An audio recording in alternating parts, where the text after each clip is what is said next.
What's up, everyone? It's Liam here. This is going to be part 2 of the crazy Damascus axe collaboration that I'm doing with Kyle Gahagan. Part 1 was forging the axe head and profile grinding it, and I talked about the sequence in which we grind and heat treat and all that stuff.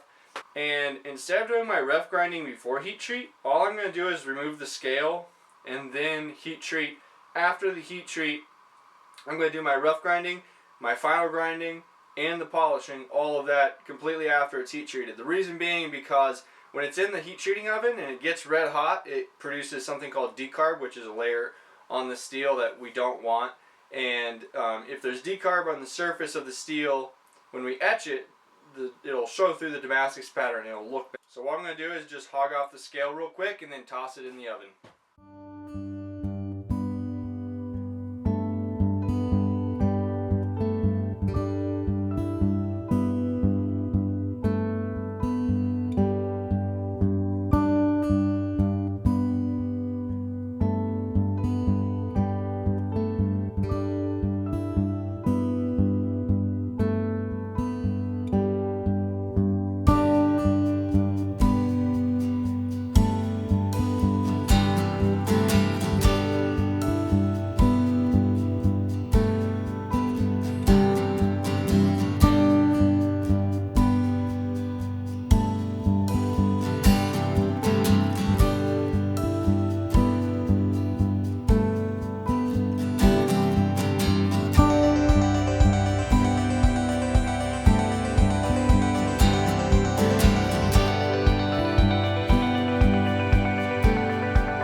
What you just saw me do was take the axe head and clean off any decarburization, grind down to any forge marks, refine my profile, and get everything prepped with an 80 grit belt. So the next step that I'm going to be doing is going over the 80 grit with a 320 grit, and then we'll be able to start polishing and the etching process.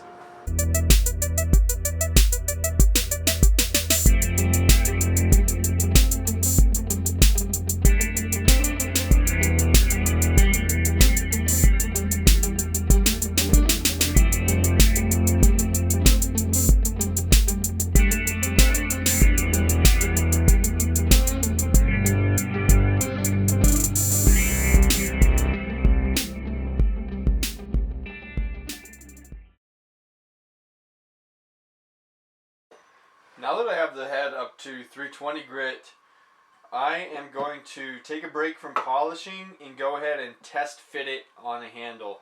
This isn't going to be the actual handle that I use for the finished product. This is just a scrap handle. So I'm going to test fit it on there just to see what I'm dealing with here as far as how the actual piece is going to fit on there. And also, I want to fit the handle in this, the real handle in this, before I completely etch and finish the head out, because the head can get scratched during the hanging process.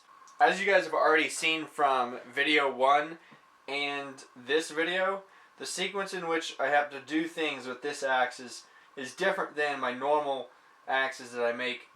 Normally it's pretty cut and dry. I can knock out an axe like that. You know, I know all the steps, but with this type of product, there has to be several extra steps added in, and we might change up the order in which we do things.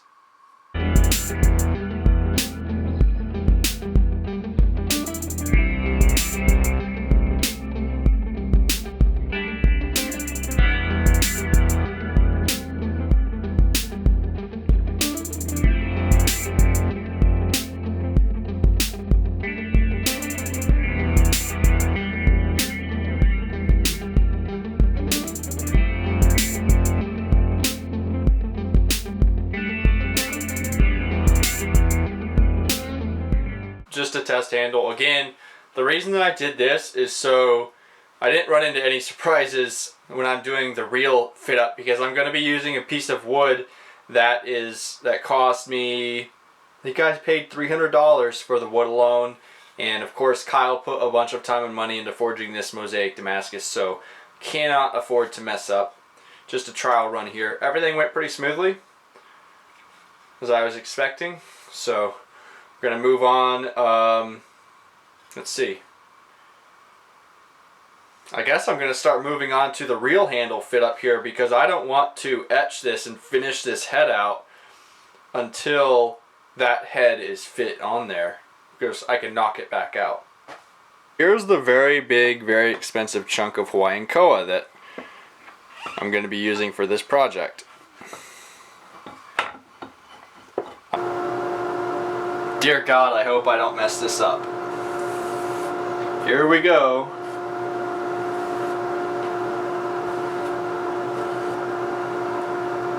I'd rather try it and fail than not try it, because I was too scared to, though.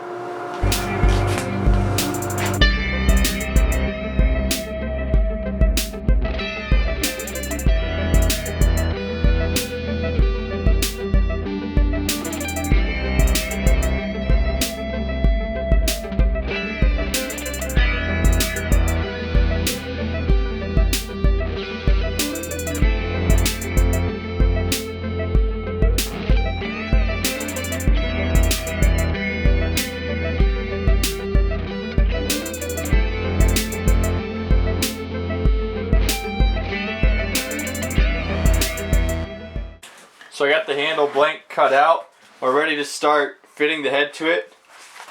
A couple things I'll point out. Normally I fit the head with a draw knife. I cut all this out with a draw knife. It takes no time at all, and I'm really used to it. But with this type of wood, I won't be able to use the draw knife. So I'm going to have to grind in the eye, which will be more difficult, more time consuming. Overall, just a more difficult method of doing it. And also the piece of wood has a knot right here, which I am a little concerned about. Two things could go wrong.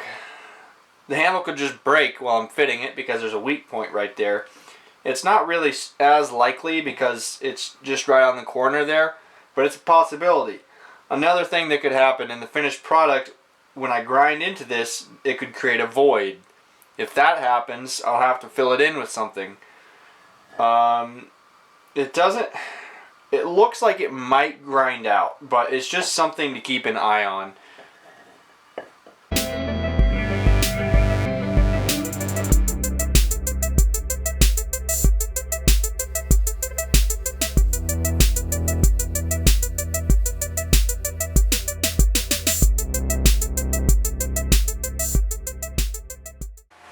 So everything about that step right there was really difficult for me, and I honestly was not sure if it was going to work out or not. I've actually done axe handles with Hawaiian koa before, and been successful with it, but still it's kind of like a gamble every time I do it, because the curls in this, the grain is so irregular, one wrong hit or any little thing and the handle can break or just shatter.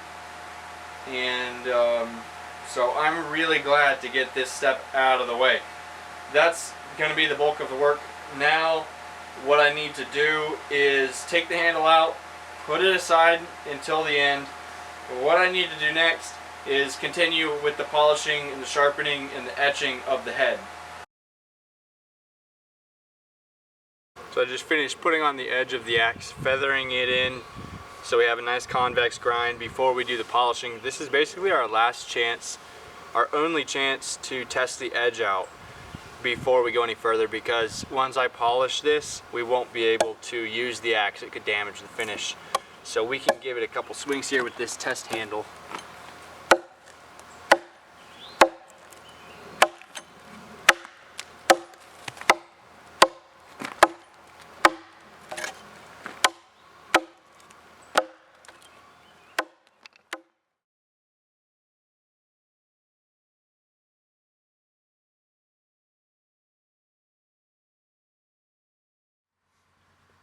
Before we finish out this video here and move on to part 3, we'll take a quick look at the pattern on the blade. Now this will not look nearly as nice as the finished product.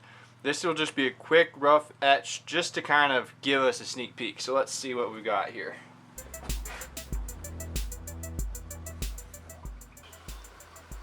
This is just a sneak peek of the pattern. Again, when it's a finished product, it will look a lot nicer. This is just so you can get an idea of what it's looking like. This is a multi-bar construction. It has, let's see, it has twists and random layers in here. So we have a twist, random layer, twist, random layer, twist, random layer, and then one more twist on the very outside. And since this head was forged to shape, all of the bands follow the shape of the axe. Can't wait to see what this looks like when the Damascus is actually finished out. One last thing that I want to mention about etching before your final etch, this preliminary etch, is to show us the pattern, but also what it can allow us to do is see areas that still need to be ground. So you see these shiny spots, that one on the beard, and then this little doohickey, and then this thing up here. So that's where decarbonization has taken place. It's around forge marks that weren't completely ground out, and when we put it in the acid, it makes those really clear to us and allows us to pinpoint those and grind them down the rest of the way. So that's it for this video. This is the part 2 of a 3-part series. Go check out part 1 if you haven't already. In the final part, I'm going to be completely finishing out the axe head, grinding and sanding and polishing the curly Hawaiian koa handle, and then wedging it all together and getting it finished up for the Blade Show 2017 in Atlanta. Catch you guys later.